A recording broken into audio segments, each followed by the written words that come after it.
दोस्तों, आज एक बहुत ही महत्वपूर्ण टॉपिक पर हम बात करेंगे। वो टॉपिक ये है कि हरियाणा के अंदर हरियाणा सरकार ने एमबीबीएस की फीस 53,000 से बढ़ा करके 10 लाख रुपए कर दी है। जो फीस 10 लाख रुपए की गई है उसको पे करने के बच्चों को दो ऑप्शन सरकार ने दिए हैं। पहला ऑप्शन है कि बच्चा कॉलेज को इंस्टीट्यूट को बॉन्ड दे। उस बॉन्ड का मतलब ये है कि बाद में सरकार उस बच्चे को एजुकेशन लोन दिलवाएगी और बाद में उस बच्चे को वो लोन पे करना है। मतलब कुल मिला के बात यह है कि बच्चे को जबरदस्ती कर्जदार बनाया जाएगा। दूसरा ऑप्शन यह है कि बच्चे हर साल 10 लाख रुपए फीस भर दें। और ये जो बॉन्ड है 4.5 साल के कोर्स में लगभग 37 लाख रुपए का बॉन्ड हो जाएगा। अब ये बॉन्ड भरने के बाद सरकार ये कह रही है कि जो बच्चा सरकारी नौकरी करेगा उसकी जो एजुकेशन लोन की मतलब उसकी मूलधन और उसका ब्याज है वो सरकार पे करेगी, लेकिन सिर्फ 7 साल के लिए। ये बात नोट करने की दोस्तों, लेकिन सिर्फ 7 साल के लिए।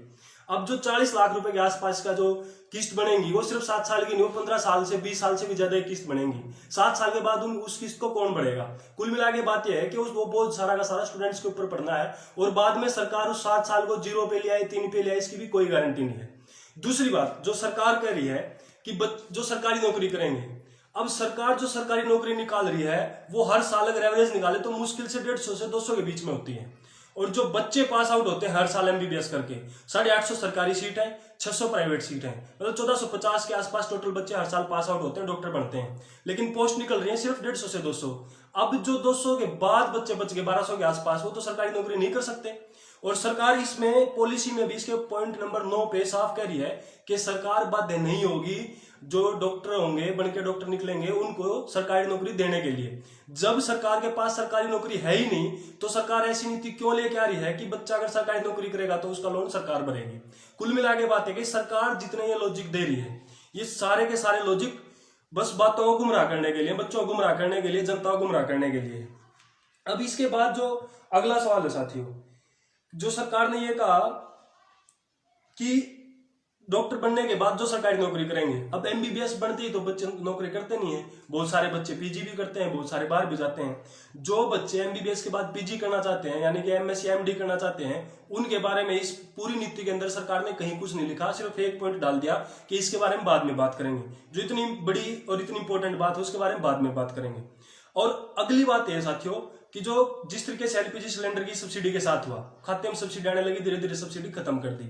आज तो सरकार ये कह रही है कि वो एजुकेशन लोन बच्चे का भरेगी अगर वो सरकारी नौकरी कर रहे हैं। जो सरकारी नौकरी कर रहे हैं उनका भी लोन हमेशा सरकार भरेगी, इसकी भी कोई गारंटी नहीं है। धीरे धीरे सरकार ये भी बोल सकती है कि हम सिर्फ 80% भरेंगे, फिर सिर्फ 60% की बात कर सकते हैं और धीरे धीरे उसको बिल्कुल खत्म भी कर सकती है। तो कुल मिला के बात यह है कि सरकार उस फीस को बढ़ाएगी बढ़ाएगी। फिर अगली बात साथियों जो इस पॉलिसी के अंदर सरकार ने की है, सरकार ये कह रही है कि जो बच्चे फीस भरेंगे, मतलब बॉन्ड के अलावा जो फीस भरेंगे, कि 10 लाख रुपए के हिसाब से जो बच्चे फीस भरेंगे, जो पैसा इकट्ठा सरकार के पास होगा, सरकार उसे एक medical education and research trust बनाएगी। वो ट्रस्ट क्या काम करेगा? वो बच्चों को जो मेडिकल स्टूडेंट्स उनको सुविधा देने के लिए, फेलोशिप देने के लिए उसमें काम आएगा। मतलब कुल मिला के बात यह है कि सरकार इनडायरेक्टली, सीधे तौर पे नहीं कह रही, इनडायरेक्टली ये कहना चाह रही है कि हमारे पास पैसा नहीं है, बच्चों से पैसा इकट्ठा करके वो मेडिकल के स्टूडेंट्स का खर्चा उठाएगी। अब अगर सरकार के पास पैसा नहीं है तो पैसा गया कहाँ, ये भी सवाल बनता है और ये जनता को ये सवाल सरकार से करना चाहिए। दूसरी बात साथियों, जो अभी हरियाणा के मुख्यमंत्री श्रीमान मनोहर लाल खट्टर जी ने बयान दिया है कि बहुत सारे बच्चे एमबीबीएस करके बाहर निकल जाते हैं और एक एमबीबीएस पे 1.5 करोड़ के आसपास खर्चा आता है, तो हम बाहर नहीं जाने देंगे। साथियों ये बात कहना कि 1.5 करोड़ के आसपास खर्चा आता है एक स्टूडेंट के ऊपर, ये अपने आप में थोड़ी सी अजीब बात है, क्योंकि जो डॉक्टर तैयार हो रहे हैं और जो पढ़ाई है वो सरकार की जिम्मेदारी है। डॉक्टर तैयार करना, टीचर तैयार करना, लोगों को पढ़ाई देना। अगर सरकार उसको एक प्राइवेट कंपनी की तरह, एक ठेकेदार की तरह ऐसे देखेगी कि हम इतनी इन्वेस्टमेंट कर रहे हैं और उसका आउटपुट नहीं आ रही, तो इसका मतलब ये है कि हमारे दिमाग में ये बात बिठाने की कोशिश की जा रही है कि सरकार भी एक प्राइवेट कंपनी की तरह होगी है जो लागत लगाएगी और उससे मुनाफा निकालेगी। दूसरी बात जो सरकार कह रही है कि बच्चे बाहर निकल जाते हैं, बच्चे बाहर क्यों निकल जाते हैं इसके ऊपर काम करना चाहिए। अब मतलब बच्चों को अगर यही सुविधा मिलेंगी, यहीं पे अच्छी फैसिलिटीज मिलेंगी तो कोई भी बाहर क्यों जाएगा? बाहर क्यों जा रहा है कोई भी डॉक्टर? फैसिलिटीज के लिए तो जा रहा है। अब फैसिलिटीज पे काम कर नहीं रहे हैं, उल्टा फैसिलिटीज को घटा रहे हैं। और उसके बाद साथियों जो एमबीबीएस की पढ़ाई है, गरीब आदमी पहले से ही बाहर हो चुका था। गरीब आदमी, रेयर ही कोई गरीब का बच्चा, गरीब मजदूर का, गरीब किसान का बच्चा डॉक्टर बन रहा था पिछले 10-12 सालों से, जब से कोचिंग सेंटर चले हैं। जो बच्चे एमबीबीएस कर रहे थे उसमें मतलब निम्न मध्यम वर्गीय या मध्यम वर्गीय परिवारों के बच्चे या फिर एलिट क्लास के बच्चे आ रहे थे। अब इस पॉलिसी से क्या होगा, जो मध्यम वर्गीय निम्न मध्यम वर्गीय परिवारों के बच्चे थे, जैसे दुकानदारों के बच्चे हैं, छोटे व्यापारियों के बच्चे हैं, टीचर्स के बच्चे हैं, या पुलिस कर्म मतलब जो सी ग्रुप के या बी ग्रुप के कर्मचारी उनके बच्चे हैं, अब ये हमला उनके ऊपर है। धीरे धीरे एमबीबीएस की पढ़ाई को सिर्फ एलीट क्लास के लिए छोड़ दिया जाएगा। तो इसलिए भी ये पॉलिसी खतरनाक है। अब सवाल यह है साथियों कि हम क्या करें और इसको कैसे समझें। अगर इस फीस बढ़ाने की चीज को हम सिर्फ ऐसे देखेंगे कि एमबीबीएस की फीस बढ़ाई गई है तो बहुत गलत है।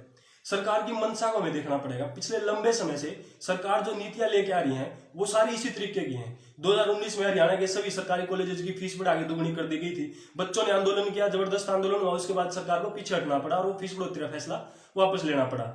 और फिर ये कृषि कानून लेके आए हैं, इसमें भी कि कृषि को किस तरीके से निजी हाथों में सौंपा जाए। जो मजदूरों के बिल थे, जो श्रम कानून थे, उनको भी निजी कंपनियों के पक्ष में ढीला कर दिया गया है इस तरीके से। और जो मेडिकल कॉलेजेस हैं उनमें बहुत सारी सुविधाएं जैसे एमआरआई है, सीटी स्कैन है, उनको पीपीपी के तहत सरकारी बिल्डिंग्स के अंदर ठेके पर लगाया जा रहा है। और अगर ये आज एमबीबीएस की फीस इतनी बढ़ती है तो फिर अगली बार हो सकता है बीटेक की बढ़ाएं और कोर्सेज की बढ़ाएं।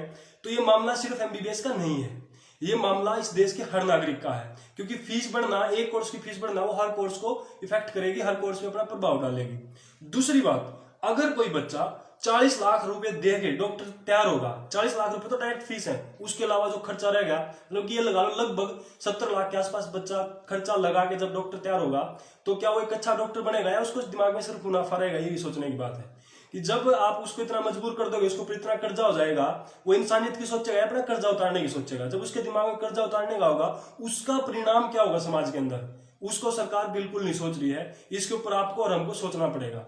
इसलिए जो फीस बढ़ाई गई है इसका विरोध हर नागरिक को करना चाहिए, चाहे वो कर्मचारी है, चाहे वो किसान है, चाहे मजदूर है, चाहे वो स्टूडेंट है, चाहे व्यापारी है, जो भी है, क्योंकि ये मामला हम सब से जुड़ा हुआ है।